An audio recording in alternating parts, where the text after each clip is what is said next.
Hey, listen up. We got another episode of Wise Kracks featuring the Krack Man himself, Bill Krackomberger, and our co-host, Jon Orlando, straight from Las Vegas. Wise Kracks is your ticket inside the world of sports betting with tips, picks, special guests, and more. Only on WSN.com. Hello, everybody. Welcome back to another week of Wise Kracks. I'm your co-host, Jon Orlando, and I've got the man himself, Bill Krackomberger, with us, of course. Bill, normally I would start asking what you've been up to since I last saw you last week, but I'm pretty sure I have a good idea. You were glued to a TV somewhere watching the Masters and watching Dustin Johnson just rip it up. Am I right? Yes. Good to see you, Jon. And, that's the biggest tournament of the year. It's very unusual. We had it in November instead of April. But that's why we had Casey Kerr on last week, golf caddy, and legendary golf caddy that he is. I talked to him a couple times during the week. During the Masters itself, it was pretty cool. And Dustin Johnson, he was like the second or third choice. It was like DeChambeau, Jon Rahm, and actually Rory McIlroy was also up there for a while as the pre-favorite. He was actually fourth out of them, but Dustin Johnson was second or third the whole week favorite. And that's actually very profitable for the sports book when that happens. So, but yes, I was watching. I watched round 4. He had a good lead. I watched the first couple of rounds, and DeChambeau, that's everyone's favorite. And I bet on him. didn't work out, but yeah, I know nothing about golf. So the way Casey talked about DeChambeau, I was like, yeah, this guy sounds like a beast. I'm in. But it's a tough. It's like he also said it's a tough thing to win. Well, let's talk about a little bit right now about that, because that just goes to show you. Here you got a guy that's a professional out there with these guys for 30 straight Masters, and he did. He thought that DeChambeau, along with a lot of the public and a lot of the sharp people, they thought this guy was going to come out there and rip apart the golf course. He was a giant favorite, and I say giant because a major golf tournament, and he's 7.5 to 1, even 7 to 1. It's ridiculous. But I even said I'd like to have a yes/no and bet against them. Some of these guys. Only one guy can win, so right. It's pretty interesting. The yes/no props that sports books like the Circa put up. So you could see this week, even in the matchups and stuff, he was a giant favorite. And just from the start, he just didn't have it this week. He came across with a little bit. I kind of thought it was kind of not childish, but I'm surprised a guy like Bryson was saying, "Oh, I didn't feel good. I even went for a corona test." You had a bad you had a bad round of golf, guy. It happens. It happens to the best of us. It's the Masters. Just suck it up and go with it. He came back a little bit. He had a decent couple other rounds, but playing against the top guys in the world here. And again, DJ was on. So absolutely. Now, the big question is, I know you watched. I'm pretty sure you wagered. Did you go real big, and how did you do? Well, you know what I did. I went with something that Casey had, and I actually did send out to even all my Crack Wins guys that one of the golfers, I forget his name now, Brendan. I forget his last name. I'm sorry, but he did not make the cut because he didn't make the previous 7 cuts. So that was one of our plays, and we wound up going 4-2 for the week, winning about 4 units. So. Yeah, golf's been good to us lifetime. Golf's been good to us this year. And sometimes the majors are tougher to win on these majors. So I'm happy we had a positive week for me and my Crack Wins guys.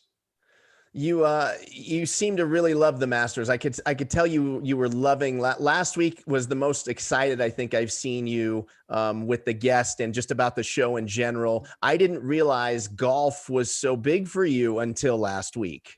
Oh yeah. I've been down to Hilton Head, which is the tournament that follows the Masters the next weekend. I've been down to Hilton Head about 20 straight times. Oh, I'll say 20 times. A couple of years in between I missed, but I love going to that tournament, and I love the history, the Calaboogie Sound, the lighthouse. There's such history to these tournaments.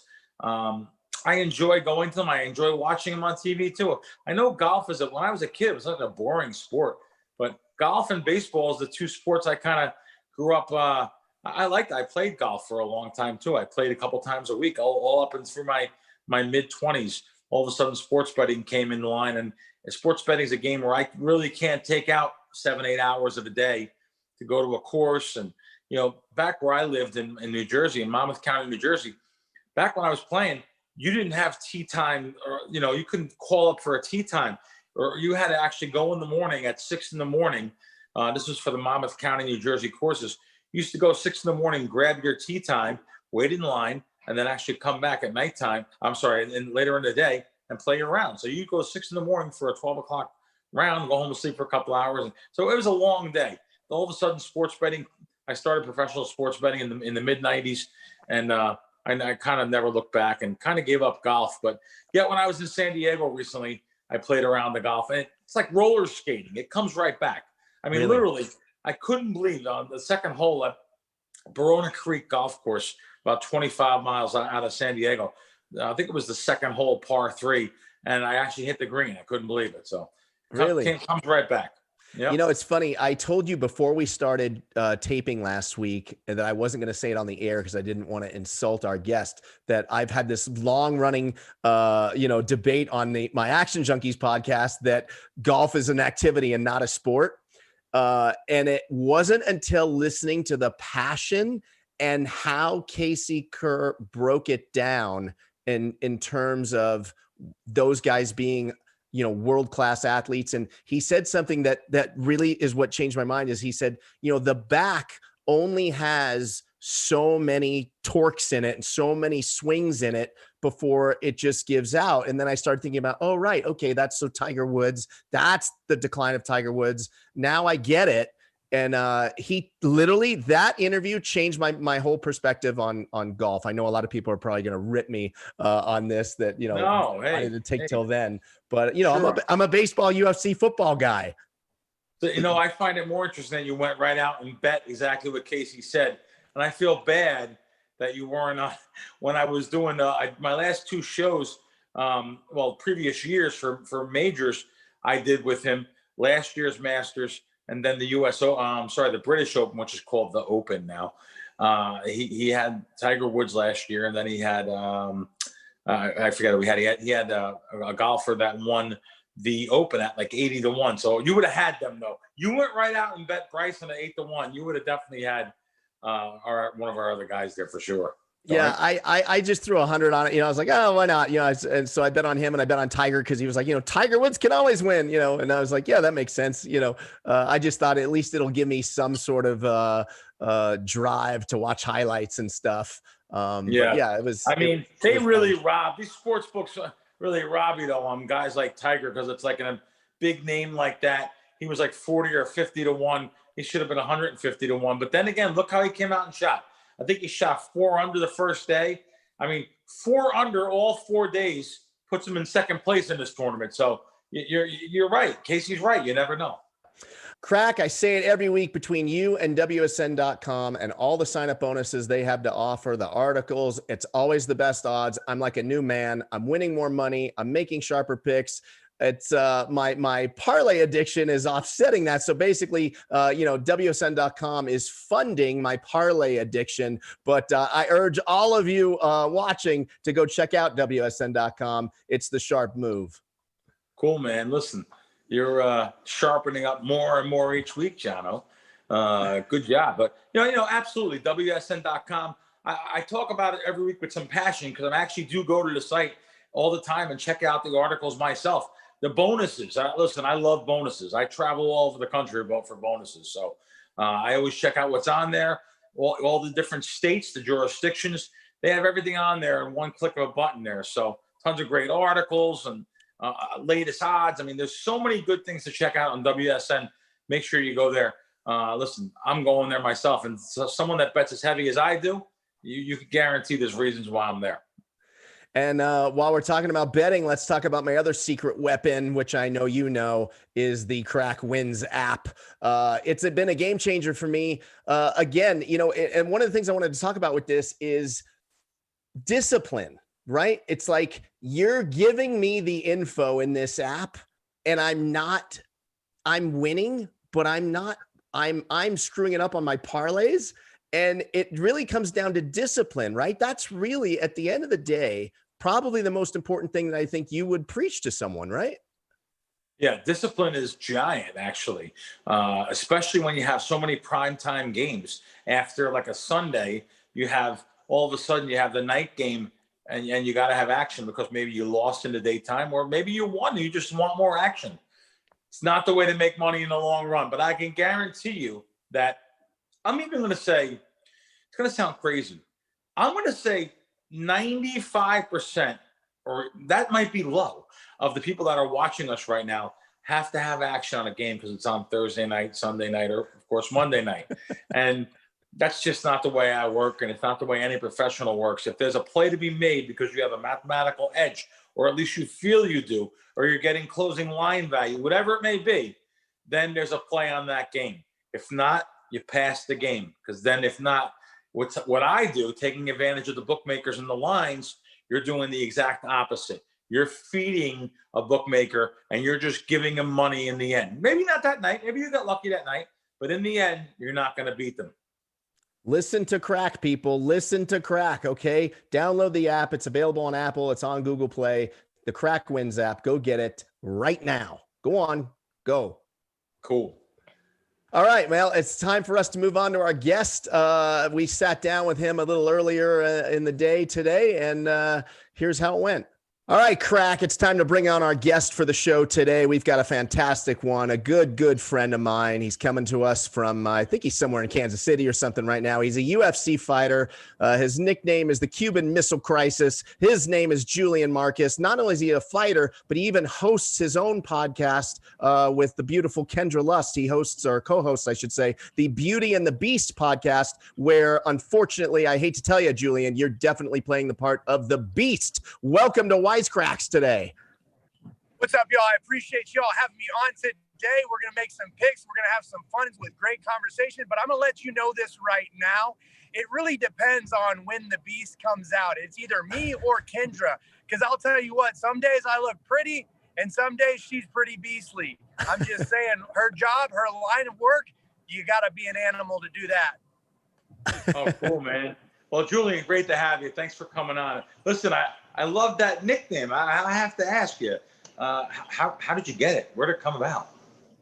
Man, over years and years of being able to knock people out and just putting on pure excitement, they dubbed it upon me in the Kansas City ranks.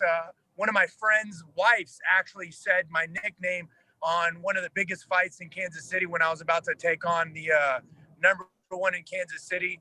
They actually just kind of said it in the locker room. I didn't even know, I wasn't present. I didn't know that was my nickname, but she gave it to me, and they just went with it, and it's stuck ever since. Cool. Like it.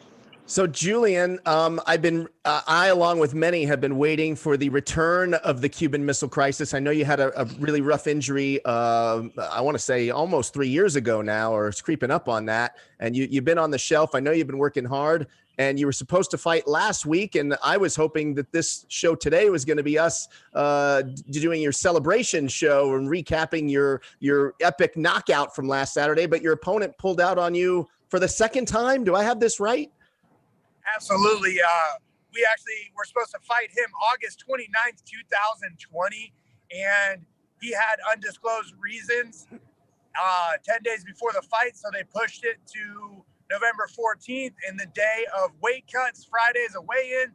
He reported that something happened, and he went to the ER, so the fight was off, and which is just giving me more power, more excitement, and just more readiness to get out there and perform for all my fans, friends, and family.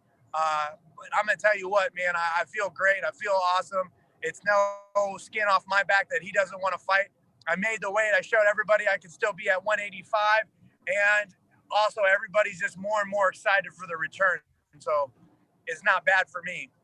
Now, you told me last week that this was an easy weight cut for you. And then you also posted a picture on your Instagram of a before after pic. You were, I feel like you've lost maybe 50 pounds this year. Oh, absolutely. I actually more, to be honest. It was when I weighed in at 186, it was over 65 pounds I lost. But it was absolutely fairly easy. I dieted the entire time. I worked with Tyler Mitten on nutrition, and I worked with mental coach Dom the hypnotist. And basically for the past 6 months, all of this training camp, I've been working on every attribute that you need to perform at the highest level to where I'm at. And that is exactly what happened. I started out the past 28 months of my injury just enjoying food because I never knew when I was going to get back. I got up to 250 was the highest point, maybe like 252, 253, but let's just say 250 to be safe. And I dieted down, working on the nutrition, eating healthy every day. And next thing you know, I walked into fight week under 200, and I walked into weight cut at 192 is when I started my weight cut, which was 30 minutes in the hot tub or in the bathtub, laying down, just kind of chilling the night before. And then I woke up and I was in the bathtub for maybe 10 minutes. And then I got the call that the fight was off, and I got out of the bathtub and I was on weight at 186.0. Wow, man. You've never looked better since I've known you. Krack, did I just hear Julian right? Did Julian say he worked with a hypnotist? Did I hear that right? You know, it's funny. When I heard him say that, now, did the hypnotist work for you, though? You think he's actually been part of a successful weight loss with the hypnotist? Look, the thing is with the hypnotist, there's a lot of things that it works. It's kind of one of those situations, if you want it to work, it can work for you. But if you try to battle it, then it won't. If you're a believer, you're a believer. And the thing is, I'm a believer. I worked with him, and there's a lot of things that changed in my mental game. There's a lot of different things that changed in just my approach at life and my approach at things. And honestly, I probably would be 2 years ago, I probably would have handled this whole entire situation way different. But right now, you know, instead of working with like a counselor or somebody that's going to sit there and constantly bring up bad issues or bringing up the stuff that you're trying to get rid of and you're trying to look past and trying to overcome, instead of bringing that up, we erase that from your mind. We erase your emotions towards that. And that's where we're at right now. I believe that it works. I believe that it's great because whenever he brings up an issue, maybe later down the road or whatever we were working on, it doesn't, my reaction towards it's different. So the best thing I can say with working with a hypnotist is he doesn't teach you how to, you know, control your environment. He teaches you how you control yourself to react to it. Very good. No, very good. Listen, I went to a couple, living in Vegas, I've actually went to 2 different hypnotist shows with my friends. They called some of my friends on stage some of the strongest mentally people that I was like, they can never hypnotize this person. And they had this guy humping a chair. So I'm serious. Yeah. We're a little bit different than the show style hypnotist. I actually did that when I was in high school. After prom, they did a hypnotist, and I was speaking alien tongue and some stuff. I have video. Yeah, it's great, man. Great job. So let's talk some football, Julian. I know you're a Kansas City Chiefs fan. Are you happy with the season so far? Well, we lost Julian. He was off the grid there for a minute, but now he's in a better spot. You were just about, it was like you left us on a cliffhanger just now. You were just about to tell us that you were not only a Chiefs fan, but you are a Raiders season ticket holder. Is that what I heard? Absolutely. Look, I love the Chiefs, born and raised Kansas City, but I love investments. I love profit, and I love doing business. And right now earlier in the year, I ended up buying Raiders season tickets. I got 6 of them. And I'll tell you what, the Raiders are looking amazing this year, which is going to make an even better next year. And how does it feel not getting to go to a game or sell any of these tickets this year? And then how does that work? Do they refund you the money? How does all that work? So what they're doing right now is they're letting it roll over till next year. You can get the money back, or you can let it play in for your season tickets for next year. Now, I invested for the seats at the PSL license, so I don't really get that money back until I start selling these tickets of the seats. But I'll tell you what, this year has been the greatest year for that investment because everybody's been talking about the Raiders. Everybody's been talking about looking at the stadium, wanted to go inside and wanted to tour it. And I'll tell you this right now, next year, if they keep on winning like they're doing, next year is going to be an even bigger year than this year. Hey, more importantly, who are you rooting for this weekend? You go with the home team Raiders, or are you rooting for the Chiefs to rebound and you know, come back and make up for that last loss versus the Raiders? for years, the Chiefs and Raiders are kind of been going back and forth on the game. The Raiders just have a good play against the Chiefs, but this is the thing. The Raiders can't beat the Super Bowl Chiefs twice in a row. So the Chiefs are definitely going to blow out the Raiders. But I think I saw it on a plus 24. The Raiders were at a plus 24 when I saw it. I would take that all day. No, I don't see no 24s. The line is the line 7, I believe. Let me go back and look again. Yeah, Kansas City opened up 6.5, and now they're 7-point favorite. I think it was a teaser that I'm looking at then. Oh, some kind of it might have been like a teasers. That's like actually, no, they have these crazy things, some sports books. He's right. They have, it's called like a pleaser. Well, they add 17 points, 14. It's crazy odds they add to the teams. Of course, you have to put so many in there. But yeah, so I got you. Yeah, of course. It's ridiculous. I think it's going to be a close game regardless. This is the thing, is that the Kansas City Chiefs are great running, and they have Hail Mary passes. They have great targets. I definitely want to see what they're doing with Bell this year. He's going to get a little bit of plays, but not as much as I like. But they are a running team, and a good defense has always been the Raiders. Doesn't matter if they've been on top of the world or at the bottom of the world. The Raiders have a great defense for the Kansas City run. I don't understand how, don't understand why, maybe just super similarities from the longest time and knowing each other. But I'll tell you what, this game's still going to be exciting. It's going to be thrilling, and it's going to be a good moneymaker for us all. Cool. Looks forward to it. So are you conflicted at all when the Raiders play the Chiefs, or is it you always back the Chiefs as your primary team? Look, it's a win-win situation, because this is the thing. If the Chiefs win, I'm happy. If the Raiders win, it just looks better for next year on these season tickets. Look, I'm in a perfect position. You know what I mean? And I'll tell you this, the Kansas City Chiefs last year won the Super Bowl, and it was amazing. I love it. It's awesome. But guess what? My life didn't change because of it. So I don't ever invest my life into a sports team that much. Unlike when we talk about the Dodgers, I know somebody that just goes way all in. Like, I love sports. I love it. I love it all. And I'll tell you what, I'm not conflicted because it's a win-win for me. Julian, I have a question for you. I'm sorry, John. No, I have a go. question for you. I think I know the answer, but I think I'm going to ask you anyway. When you're fighting, or let's not use you because I don't want to have a conflict here. When UFC fighters or in general, do you guys know what the odds are on your? Does every fighter know they're a favorite, an underdog? Do they look at the odds, or do you think it's more of a business and I don't care what the odds are? The thing is that the odds makers are getting better and better at putting, the odds of what they should be. But at the same time, they kind of just put the odds on what their friends tell them as well, because there's a lot of profit to be made on the Contender Series. If you look at the Contender Series last night, there were two underdogs that won. And then on top of that, there were two of the over-unders that were the underdogs that won. So you could have profited a ridiculous amount of money just on the Contender Series.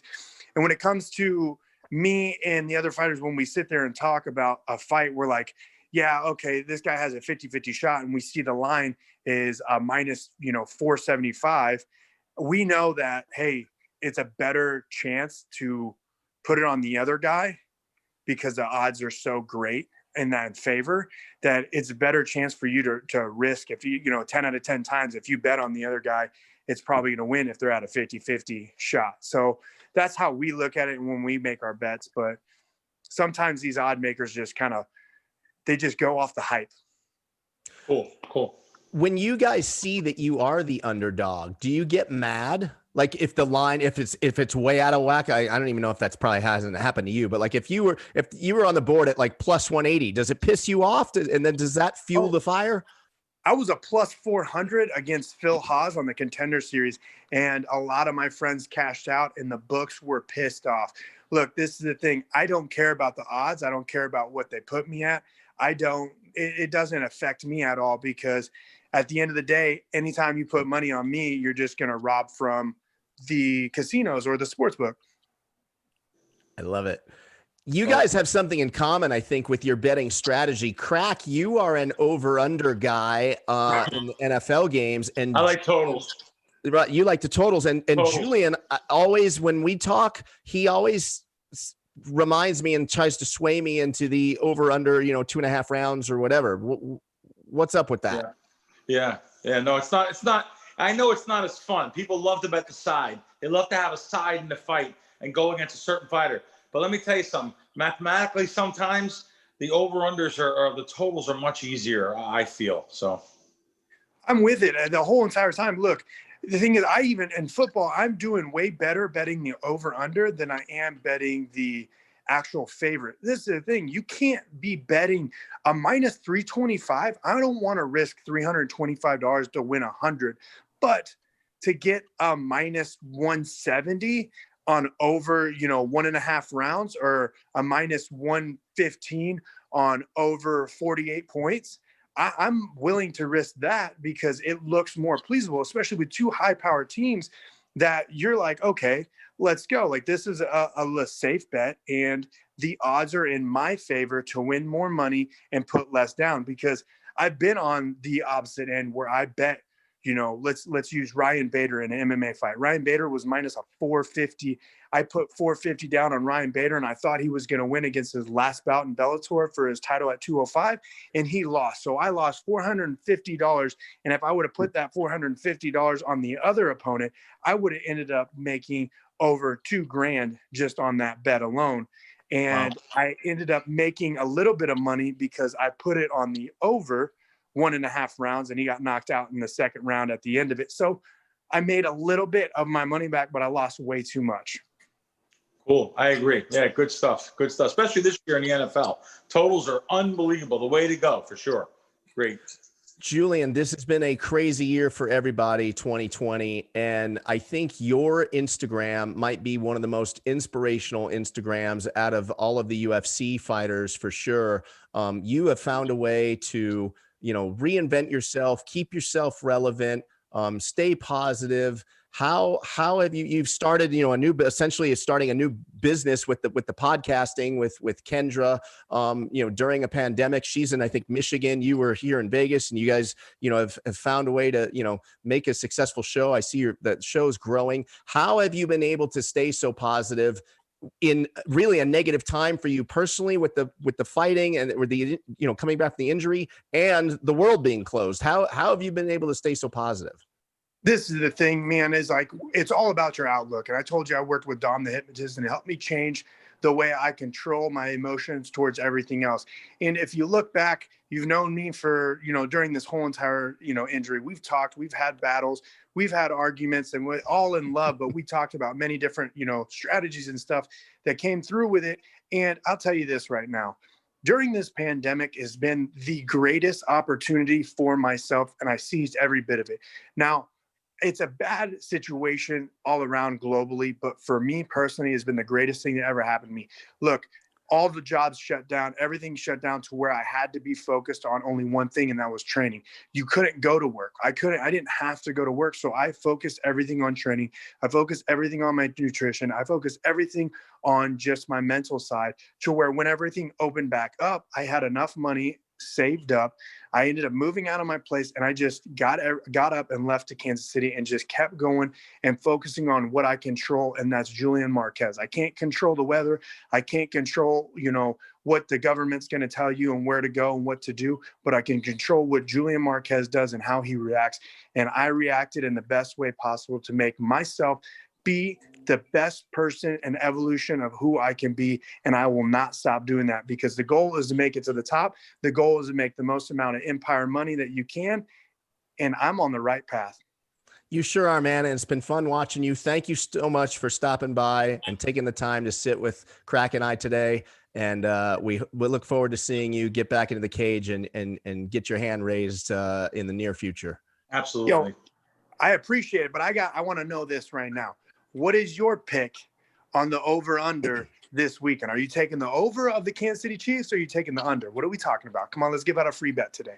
Listen, I think John has been the pick guy on the show. I really don't like giving away too many picks because, but I am a total guy, if anything. So you're right. And the overs have absolutely cashed this year for me. It's a square thing. Normally, overs are sucker bets that you would think in most sports, but Not in the NFL, especially this year. So I'll have to go. If anything, I would lean to the over. What about you, John? Yeah, me too. I mean, you know how I feel about Mahomes. I mean, I just always feel like they can cover the over all by themselves. So I'm definitely going to be. I would be all over the over, and I think the Chiefs do win the game for sure. Here we go. I'm with it. We'll take the over this weekend, and we'll post the post and see if the wise guy in the Orlando tells me it's right. All right, man. Thanks, Julian. Thanks, Julian. All right, boys. Later. See you. Julian was great. That was fun. He's a good dude. Excellent. Great to have him. Thanks, John. Okay, so Krack, before we get into this week's bets, I'm not sure if you kept tabs on me from last week, but I think I got them all wrong. No, you did, but it's all right. You had some live dogs and stuff in there, and it takes a lot of heart for someone to bet dogs, and especially money lines and stuff. So, listen, another day. Go right to the chalkboard and draw them up again. Sure. There were some crazy finishes last week. The Buffalo game, did you see that? The last minute Hail Mary? See, and that's why the line shopping and having line selections on different sports books to bet at is key. And I've been talking about it on like a broken record over and over again. I know, guys, you want to just sit in your one sports book and you want to bet because that's the only option you may have for yourself. But you really should have other apps funded. You should have other places to bet because these games come down to the last second. You see what happened last week in the Cleveland game where the line opened up 2.5. It sat there for a day and a half at 2.5. Before going to 3.5, and closing at actually 4.5 at some of the books. Sure enough, look what happened. It landed right on 3. And they probably actually should have won the game by 10 or 9 or 10. They actually fell down. The guy fell down purposely at the 1 yard line. That game landed right on 3. Going to the Arizona-Buffalo game, another game. It was -1.5. Matter of fact, even on the contest cards I play in Vegas, it was -1.5. Goes to 3. Look what happened. Hail Mary at the end. Crazy ending of the game. You would think I bet you bet Arizona -3. It's like, oh my God, I can't believe I'm going to push this because it was 3 at a lot of the sports books. What do? They don't even kick the extra point.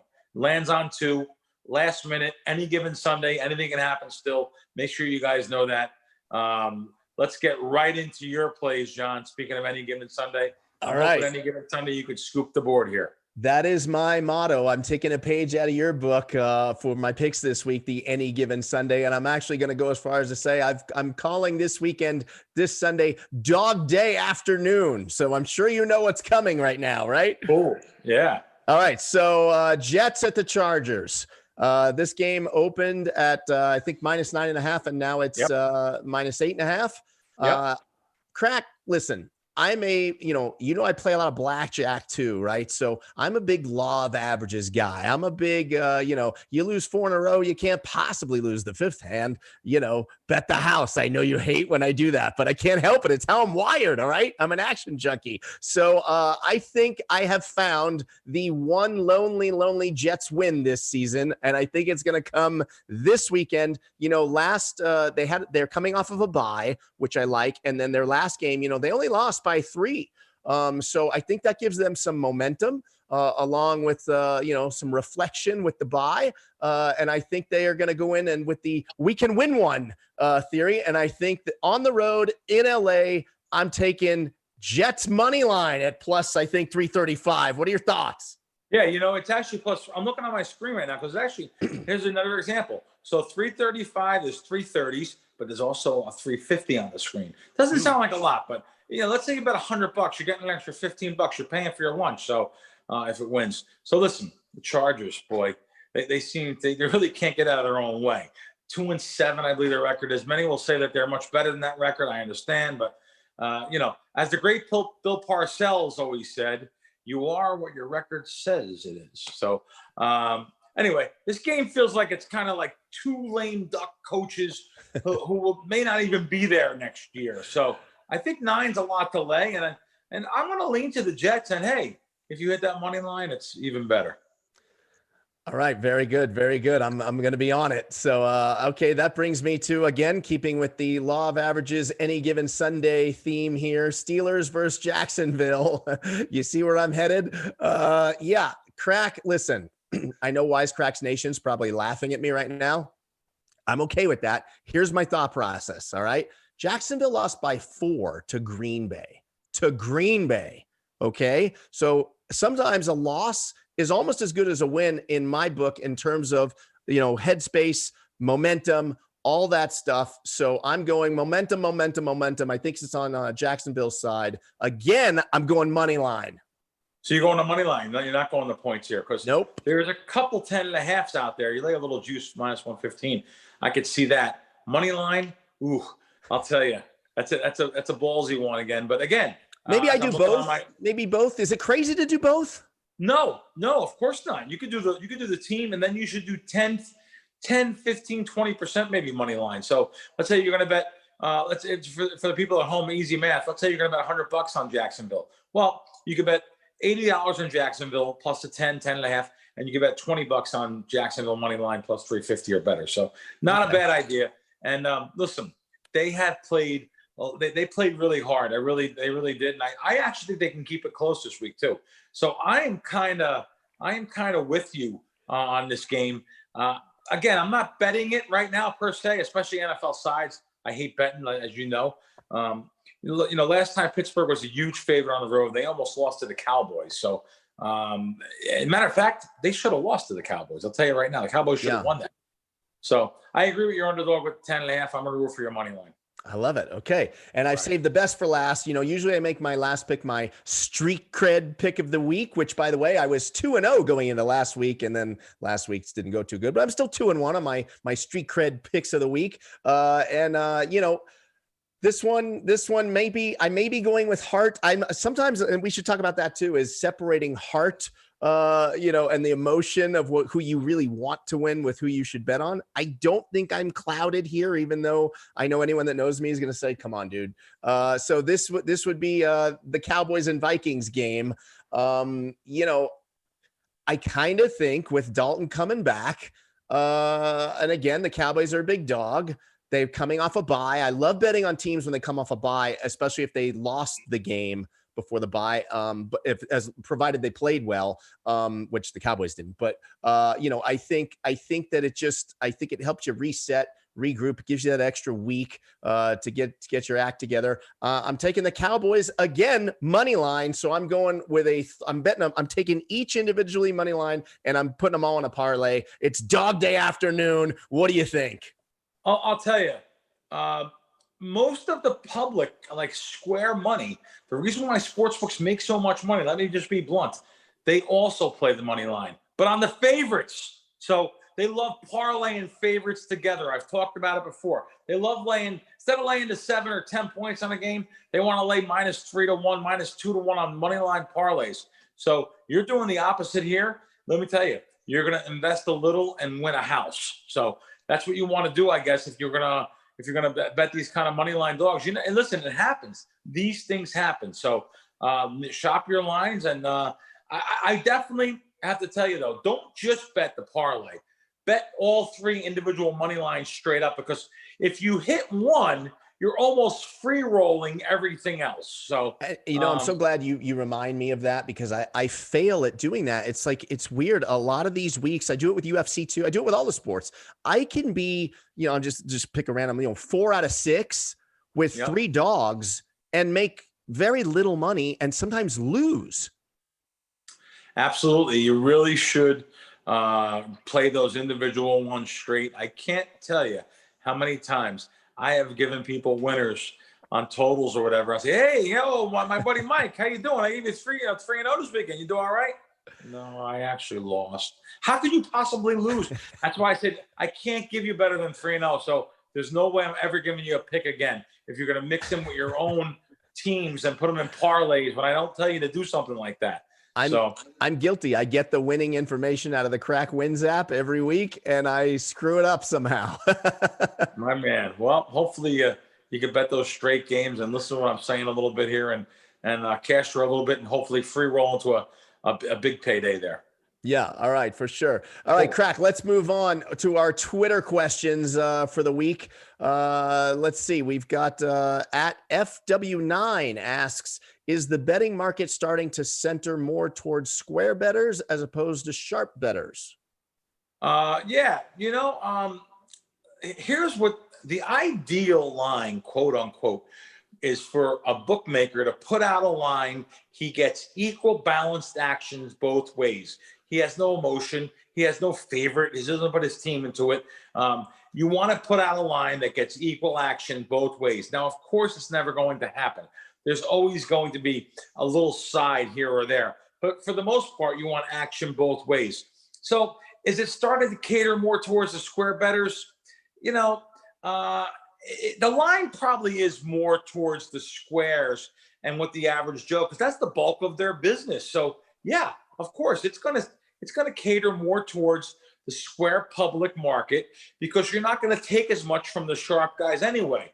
But the bulk, even though it's smaller bets in bulk, that will way outweigh what the sharp guys bet. Got it. Okay, our next question, our final question, which is a question I have a part 2 of for you, or I'd like to even expand on it, comes from Up North View, because he probably is up north and he's got a view.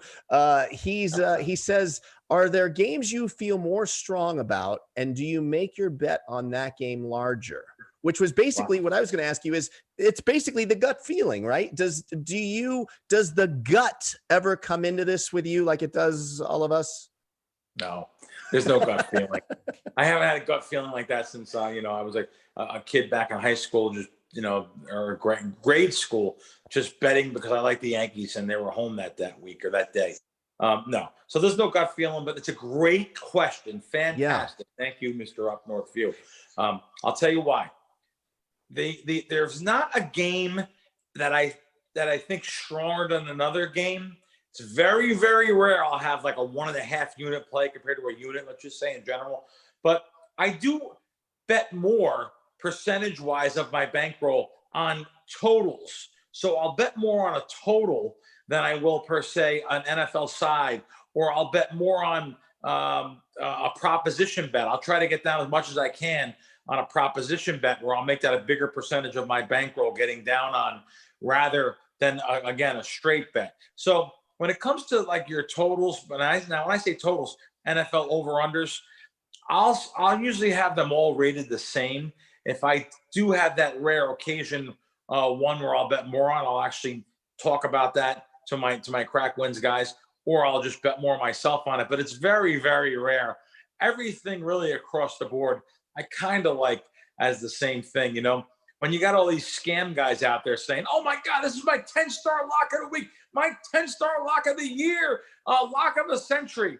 They're all BSers. So they're really all equal to you. They're all equal to you. A bet is a bet. They're all equal to me, but yet, like I tell my Crack Win subscribers, they're all equal to me, but yet I'll have a different percentage of bankroll compared to each sport, depending on what the sport is. That's what it'll be, the bankroll. Like an NBA side, I may say that's a 1% bet. Bet 1% of your bankroll on an NBA side. But an NBA total, I may tell you it's 2%. A proposition bet, 3%. So on a prop, over under quarterback, yards or touchdowns or something like that. So it all depends on the sport. It all depends on any given time of the year it may be too. I may bet more earlier in the season and scale back later in the season. So great question. Thank you. And let me ask you this. I'm fascinated by your mindset on this stuff. Do you feel this way about the gut feelings, and do you have the discipline that you have because early on you got burned by falling into the trap, or has this always been your approach? Let me just tell you, it definitely hasn't always been I grew up back east. I grew up in New York and in Jersey, where we just bet everything in our pockets. So, and I had to be taken and shaken and shown this. This is not something you're born with. I was a sucker in the beginning, like everyone else. I'll use, there's an old analogy, there's an old saying that literally the definition of insanity is doing the same thing over and over again, expecting a different outcome. And that's what most people do. They say, well, I got unlucky. Oh man, I got unlucky. Let me tell you something. Everyone that watches a game, including you, John, everyone, you're going to watch the game just from your standpoint and just your side, so you can make a case for your mental self. God, I should have won that. Darn it. I should have won that. You listen, literally, the Arizona Buffalo game, whatever, let's say you had Arizona, I had Buffalo. No matter what, you're going to say you should have won that game. It's every game. So you're going to look at it from your standpoint and say you should have won. I'm going to look at it from my standpoint and say, man, I should have won that game. So you take any two, average guys that bet, sports bettors, they're always going to think they should have won or they had a chance to win. But, oh, that fumble happened. Oh, that penalty happened. Listen, let me just tell you, there's reasons why you win the game or lose the game. And every single game doesn't mean every single game that you should have won. But that's what you think, because that keeps you coming back every week. And thank God you guys do, because that's how me and my guys make money. Listen to this, people. Are you listening to this, man? It's just nugget after nugget of gold. If you have a question for the Krack Man, please hit us up on Twitter, Facebook, Instagram, in the YouTube comments section, wherever you find us, hit us up and let us know. And by all means, download the Krack Wins app already. What are you waiting for? He just did, I don't even know how many minutes of just gold advice that was. And the Krack Wins app is full of it, on top of all kinds of other things. It will absolutely lead you to the promised land. It's available on Apple. It's on Google Play. Download it today. Go get it. Krack Wins app and WSN. What a parlay. That's the parlay. That's the winning parlay for sure. For sure. All right. Well, Krack, listen, man, I don't know how this part of my day goes by so fast. I could literally sit here for 5 hours, and I'm not even kidding, and talk to you about sports all day long. But unfortunately, we got to go. Well, party's over for this week, but we'll be back next week, and we're going to have some games right then and there. Thanksgiving week. This is a giant sports betting week. It's also a giant week. Sports bettors get literally they're so flustered. There's so many games to choose from. And usually by the time the weekend comes, the bankroll's depleted. Let's hope we can help you with that.